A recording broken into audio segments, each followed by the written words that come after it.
Armstrong மனைவிக்கு எந்த சூழலிலும் ஆபத்து வராமல் அதிமுக பார்த்து கொள்ளும் என்று அதிமுக துணை பொதுச் செயலாளர் KP முனுசாமி தெரிவித்துள்ளார்.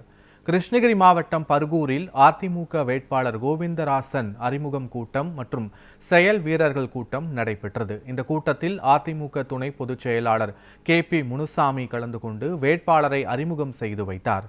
இதனைத் தொடர்ந்து செய்தியாளர்களுக்கு பேட்டியளித்த அவர், திமுக அரசு மக்களுக்கு என்ன திட்டம் செய்தோம் என்று தெரியாததால் அவர்களுடைய சாதனைகளை சொல்லி வாக்கு கேட்க முடியவில்லை என்று விமர்சனம் செய்தார்.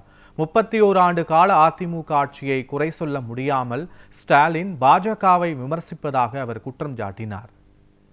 5 ஆண்டு கால ஆட்சியில் நாங்கள் இந்த திட்டங்களின் வாயிலாக மக்களுக்கு இந்த சேவை செய்திருக்கிறோம், எங்களுக்கு வாக்களியுங்கள் என்று அவர்கள் கேட்க வேண்டும். அவர்கள் என்ன திட்டங்களை செய்தார்கள் என்று அவர்களுக்கே தெரியவில்லை. அதனால் அவர்களுடைய சாதனைகளை சொல்ல முடியவில்லை. ஒன்று. அதே போல அனைத்திந்திய அண்ணா திராவிட முன்னேற்ற கழகம் 31 ஆண்டு காலம் செய்த ஆட்சியின் குறை சொல்ல முடியாத நிலையிலே திராவிட முன்னேற்ற கழக தலைவர் இருந்து கொண்டிருக்கிறார்.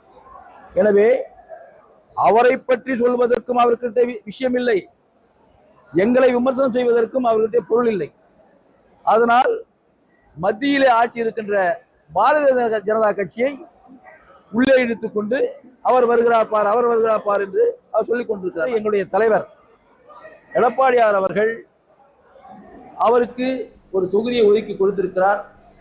அவர் எங்களுடைய சகோதரி, அவருக்கு எந்த சூழ்நிலையிலையும் ஆபத்து வராமல் அனைத்து இந்திய அண்ணா திராவிட முன்னேற்ற கழகம் பாதுகாப்பு கொடுக்கும் என்பதை தெரிவித்துக் கொள்கிறேன்.